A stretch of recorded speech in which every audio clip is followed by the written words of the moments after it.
Всем привет, дорогие зрители, подписчики, а также гости моего канала. Я сегодня хочу рассказать о процессе подготовки подвоя к настольной прививке. Также показать небольшой эксперимент, который я провел, то есть показать его результат.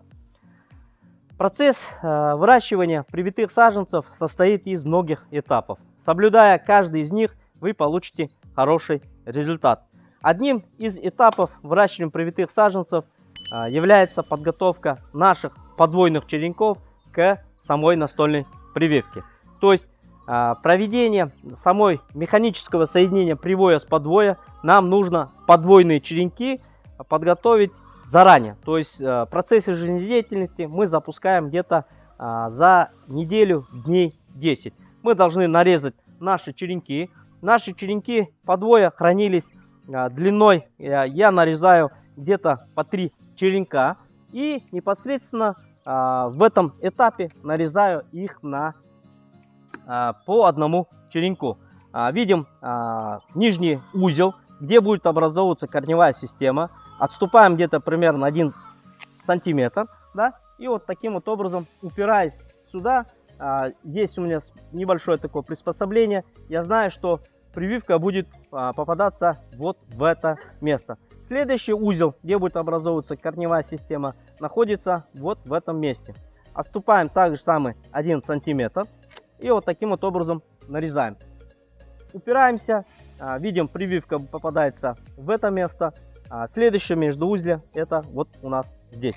И вот таким вот образом получается 3 нарезанных черенка. Следующим этапом мы должны ослепить наши глазки.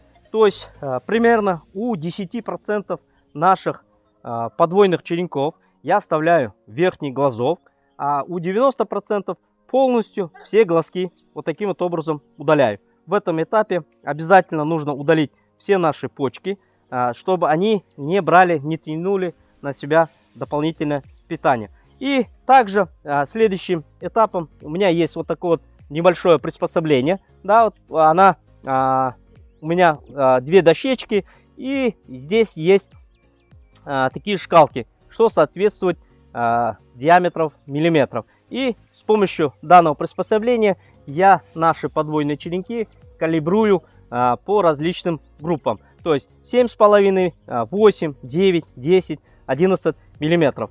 Примерно я знаю, что прививка будет попадаться вот в это место. Сам диаметр непосредственно я беру между 2 сторонами, да, то есть желобковой и боковой стороной, да, то есть спинная и брюшная сторона находится у нас примерно вертикально. Вот почка находится в левую сторону, и вот засовываем и плавно начинаем опускать. Видим, что у нас данный черенок соответствует 10 миллиметров.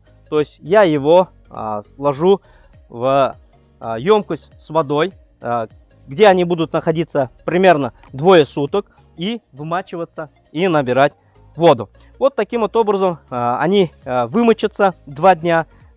После вымачивания 2 дней я их уже откалиброванные завязываю в пучки, где-то примерно по 50 штук, и одеваю в полиэтиленовый пакет и помещаю при температуре примерно где-то плюс 20, плюс 22 градуса. И вот таким вот образом они у меня находятся примерно где-то неделю, дней 10. И уже я наблюдаю за самим верхней почкой. И когда почка начинает набухать, считается, что уже сам подвой готов непосредственно к настольной прививке. А привойные черенки на сегодняшний день находятся в местах хранения. То есть мы не проводим никаких манипуляций.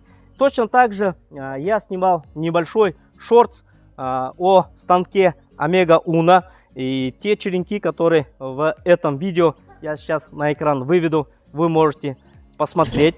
Я эти черенки поставил на стратификацию. Из-за 2 черенков я не стал заводить стратификационную камеру. В целях эксперимента я решил его стратифицировать вот в таком вот небольшом, скажем так, приспособлении. В данном случае это майонезная баночка. Внизу у нас находится поролон. Точно так же все процессы я воспроизводил. Примерно дней через 5 я на ночь воду выливал, да, то есть оставалась губка, да, небольшая, как бы увлажненная. На ночь я воду сливал, днем опять же также набирал небольшое количество воды. А сверху наших черенков я одел вот такой вот пакет, и с периодичностью раз в один день я увлажнял, чтобы место прививки находилось в влажной среде. И вот это приспособление я поместил на холодильник. Примерно на холодильник, сверху холодильника. Примерно там где-то находилось плюс 26, плюс 27 градусов. Я данную настольную прививку проводил 8 марта. Сегодня 27 марта. Так, давайте посмотрим на результат. Что же получилось? Сейчас мы его откроем.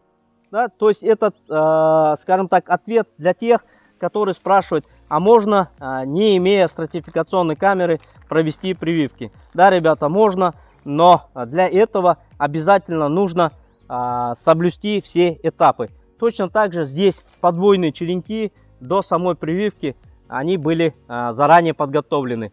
То есть смотрим, да, место прививки. Вот видим, здесь образовался хороший каллус. И также я здесь не использовал никакие стимуляторы, то есть не использую ни гетероксин, просто механически соединил, запарафинировал и поместил в полиэтиленовый пакет. Видим, у нас здесь уже есть корни образовались, их уже нужно будет высаживать в отдельную посуду, вот таким вот образом. И у второго черенка также самое видим, есть каллус, да, круговой. Я и, скажем так, полиэтиленовой пленкой не оборачивал, то есть соединил механически, запарафинировал полиэтиленовый пакет и поместил в среду, где примерно плюс 26, плюс 27 градусов. Это все, что я хотел сегодня рассказать. Всем пока, до новых видео.